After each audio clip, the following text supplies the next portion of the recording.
Hello ವೀಕ್ಷಕರೇ, ನಮಸ್ಕಾರ. ಪಚ್ಚು word ಚಾನಲ್ಗೆ ನಿಮಗೆಲ್ಲರಿಗೂ ಸ್ವಾಗತ ಸ್ನೇಹಿತರೆ. ಮೊನ್ನೆ ಎಲ್ಲ ನಾನು ಹಳೆ ತೋಟಕ್ಕೆ ಅಡಿಕೆಗೆ ಔಷಧಿ ಸ್ಪ್ರೇ ಮಾಡೋದು ನಿಮಗೆ ಅಪ್ಡೇಟ್ ಕೊಟ್ಟಿದ್ದೆ, ಅದ್ರ ಬಗ್ಗೆ ತೋರಿಸಿದ್ದೆ ಸಹ.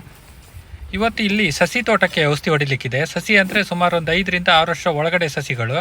ಅದರಲ್ಲಿ ಎಲ್ಲ ಕೊನೆಗಳು ಬಂದಿದ್ದಾವೆ. ಕೆಲವದ್ದು ಒಂದು 90% ಗಿಡದಲ್ಲಿ ಕೊನೆಗಳು ಬಂದಿದೆ. ಅದಕ್ಕೆಲ್ಲ ಸ್ವಲ್ಪ ಸ್ಪ್ರೇ ಮಾಡಲಿಕ್ಕಿದೆ. ಹೊಸದಾಗಿ ಬಂದ ಕೊನೆಗಳು ಅಷ್ಟಾಗಿ ನಿಲ್ಲಲ್ಲ, ಎಲ್ಲ 4 ಕಾಯಿ 10 ಕಾಯಿ ಹೀಗೆ ನಿಲ್ಲೋದು ಜಾಸ್ತಿ. ಏನೇ ಆಗಲಿ ಮಳೆಗಾಲದಲ್ಲಿ ಸ್ಪ್ರೇ ಮಾಡಲೇಬೇಕಲ್ಲ, ಹಾಗಾಗಿ ಇವತ್ತು ಸ್ಪ್ರೇ ಮಾಡ್ತಾಯಿದ್ದೀವಿ.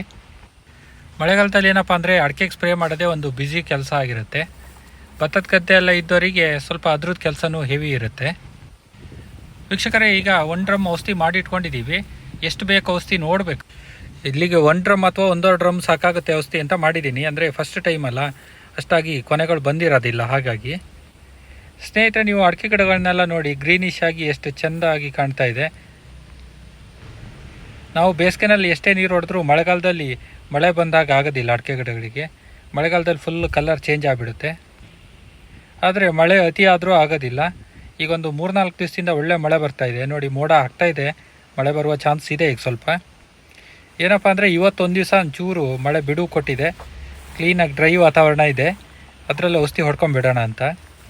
ಇದಕ್ಕೆ ನಾವು ಯಾವುದೇ ಔಷಧಿ ಹೊಡೆಯೋರನ್ನ ಎಕ್ಸ್ಟ್ರಾ ಜನ ಮಾಡಿಲ್ಲ. ಇಲ್ಲಿ ನಮ್ಮ ಕೆಲಸದವರೇ ಕೆಳಗಡೆಯಿಂದನೇ ನಿಂತ್ಕೊಂಡು ಹೊಡೆಯೋದಲ್ಲ, ಹಾಗಾಗಿ ಅವನೇ ಹೊಡಿತಾರೆ. ಏನಪ್ಪ ಅಂದರೆ ಈ ಸಸಿ ತೋಟದಲ್ಲಿ ಈ ಸಲ ಸಿಕ್ಕಾಪಟ್ಟೆ ಡ್ರಾಪಿಂಗ್ ಇದೆ. ನಮ್ಮ ಹಳೆ ತೋಟದಲ್ಲೆಲ್ಲ ಅಷ್ಟು ಡ್ರಾಪಿಂಗ್ ಇಲ್ಲ. ಈ ನೀರು ಹೊಡೆಯೋ ತೋಟದಲ್ಲಿ ಸ್ವಲ್ಪ ಡ್ರಾಪಿಂಗ್ ಹೆಚ್ಚಿದೆ. ಒಂದು ಸಲ ಬೇಸಿಗೆ ಔಷಧಿ ಹೊಡೆದಿದ್ದೆ. ಬೇಸಿಗೆ ಔಷಧಿ ಹೊಡೆದಿದ್ದರಿಂದ ಸ್ವಲ್ಪ ಅವಾಯ್ಡ್ ಇದೆ. ಸ್ನೇಹಿತರೆ, ಮೊನ್ನೆ ಈ ಮಿಷನ್ ಬಗ್ಗೆ ನಿಮಗೆ ಡೆಮೋ ಕೊಟ್ಟಿದ್ದೀನಿ, ನೋಡಿಲ್ಲ ಅಂದರೆ ನೋಡ್ಕೊಂಡ್ಬನ್ನಿ. ಇವತ್ತು ಸಹ ಇದರಲ್ಲೇ ಔಷಧಿ ಹೊಡಿತೀವಿ. ಇನ್ನೊಂದು ಚಿಕ್ಕ ಪೋರ್ಟಬಲ್ ಮಿಷನ್ ಇದೆ, ಅದರಲ್ಲಿ ಹೊಡೆಯೋಣ ಅಂತ ಮಾಡಿದ್ವಿ. ಇಲ್ಲಿ ಕೆಳಗಡೆ ತರಲಿಕ್ಕೆ ಸ್ವಲ್ಪ ದೂರ ಇದೆ, ಅಂದರೆ ಇಬ್ಬರು ಇದ್ದಾರಲ್ಲ, ಹಾಗಾಗಿ ಎತ್ಕೊಬಂದ್ವಿ. ಓಕೆ, ಮೋಟ್ರು ಸ್ಟಾರ್ಟ್ ಇದೆ. ಈಗ ಔಷಧಿ ಸ್ಪ್ರೇ ಮಾಡ್ತಾ ಇದ್ದಾನೆ, ಬನ್ನಿ ತೋರಿಸ್ತೀನಿ. ನೋಡಿ ಎಷ್ಟು ಕೆಳಗಡೆನೇ ಕೊನೆ ಇದೆ, ಹಾಗಾಗಿ ನೆಲದ ಮೇಲೆ ನಿಂತ್ಕೊಂಡೇ ಸ್ಪ್ರೇ ಮಾಡ್ತಾ ಇದ್ದಾರೆ. ನಾವು ಡಬಲ್ ಬಾಲ ಜಾಯಿಂಟ್ ಮಾಡ್ಕೊಂಡಿದ್ದೀವಿ, ಅಂದರೆ ಇಡೀ ತೋಟ ಕವರ್ ಆಗಬೇಕಲ್ಲ. ಆದರೂ ಫುಲ್ ಕವರ್ ಆಗಲಿಕ್ಕಿಲ್ಲ, ಸ್ವಲ್ಪ ಒಂದು ಕಡೆ ಮಿಷನ್ ಎತ್ತಿಟ್ಕೊಬೇಕಾಗ್ಬೋದು. ಸ್ನೇಹಿತರೆ, ಇನ್ನೊಂದು 4-5 ವರ್ಷ ಇದೇ ರೀತಿ ನೆಲದ ಮೇಲೆ ನಿಂತ್ಕೊಂಡೇ ಔಷಧಿ ಸ್ಪ್ರೇ ಮಾಡ್ಬೋದು. ಅಂಥದ್ದೇನು ಏಣಿಗಳೆಲ್ಲ ಬೇಕಾಗಲ್ಲ ಅಂತ ಅನಿಸುತ್ತೆ. ಹೀಗಾಗಿದ್ರೂ ದೋಟಿಗಳು ಬಂದಿದೆ, ಚಿಕ್ಕ ದೋಟಿ ಯಾವ್ದಾರು ತಗೊಳ್ಬೋದು, ಏನು ಸಮಸ್ಯೆ ಇಲ್ಲ. ಹಾಗಾಗಿ ಏನು ಭಾರಿ ಈಗ ಔಷಧಿ ಹೊಡೆಯೋದ್ರ ಬಗ್ಗೆ ಏನು ತಲೆ ಕೆಡಿಸ್ಕೊಳೋದು ಏನಿಲ್ಲ. ಸ್ನೇಹಿತರೆ, ಇಷ್ಟೇ ಎತ್ತರದ ಗಿಡಗಳಿಗೆ ಈಗ ಕಾಳುಮೆಣಸು ಹಾಕಬೇಕಂತ ಇದ್ದೀನಿ. ಒಂದು ಗಿಡ ಬಿಟ್ಟು ಒಂದು ಗಿಡ ಹಾಕೋಣ ಅಂತ ಇದ್ದೀನಿ. ನೋಡಬೇಕು ಏನಾಗುತ್ತೆ ಅಂತ. ಸ್ವಲ್ಪ ಬಳ್ಳಿ ತಂದಿಟ್ಟಿದ್ದೀನಿ, ಮತ್ತು ಸಿಗುತ್ತಾ ನೋಡಬೇಕು. ಓಕೆ, ಅವ್ರು ಹೊಡಿತಾರೆ, ನಾವು ಮನೆಗೆ ಹೋಗೋಣ ಬನ್ನಿ. ಸ್ನೇಹಿತರೆ ನೋಡಿ, ಇವತ್ತು ಮನೆಯಲ್ಲಿ ಹಲಸಿನ ಹಣ್ಣಿಂದು ಕೊಡುಬು ಮಾಡಲಿಕ್ಕೋಸ್ಕರ ಹಲಸಿನ ಹಣ್ಣೆಲ್ಲ ಬಿಡಿಸಿಟ್ಟಿದ್ದಾರೆ. ಇದು ನಮ್ಮ ತೋಟದಲ್ಲೇ ಆಗಿರುವಂಥ ಹಲಸಿನ ಹಣ್ಣು, ತುಂಬ ಚೆನ್ನಾಗಿದೆ. ಕೆಲವು ಹಲಸಿನ ಹಣ್ಣುಗಳು ತೆಳು ಸೋಳೆ ಬರುತ್ತೆ, ಬಿಳುವ ಎಲ್ಲ ಇರುತ್ತೆ, ಅದು ಅಷ್ಟು ಚೆನ್ನಾಗಾಗಲ್ಲ. ಇದು ಬಕ್ಕೆ ಅಂತ, ನಮ್ಮ ಕಡೆ ಬಕ್ಕೆ ಹಲಸು ಅಂತ ಕರೀತಾರೆ.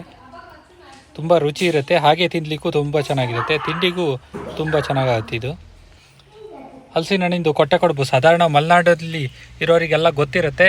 ಸಾಧಾರಣವಾಗಿ ಮಲೆನಾಡಲ್ಲಿರೋ ಪ್ರತಿಯೊಬ್ಬರ ಮನೆಯಲ್ಲೂ ಮಾಡ್ತಾರೆ ನೋಡಿ. ಈ ರೀತಿ ಕುಡಿ ಬಾಳಲ್ಲೇ ಆಗಲ್ಲ, ಈ ರೀತಿ ಮಧ್ಯ ಬಾಳಲ್ಲೇ ಆಗಬೇಕು ಇದಕ್ಕೆ.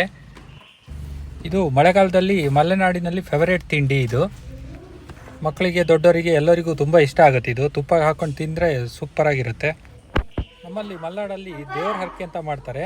ಈ ದೇವ್ರ ಹರಕೆನಲ್ಲಿ ಈ ಕೊಟ್ಟೆ ಕಡುಬು ಈ ಮಳೆಗಾಲದ ಟೈಮಲ್ಲಿ ಹೆಚ್ಚಿನ ಮನೆಯಲ್ಲಿ ಮಾಡ್ತಾರೆ.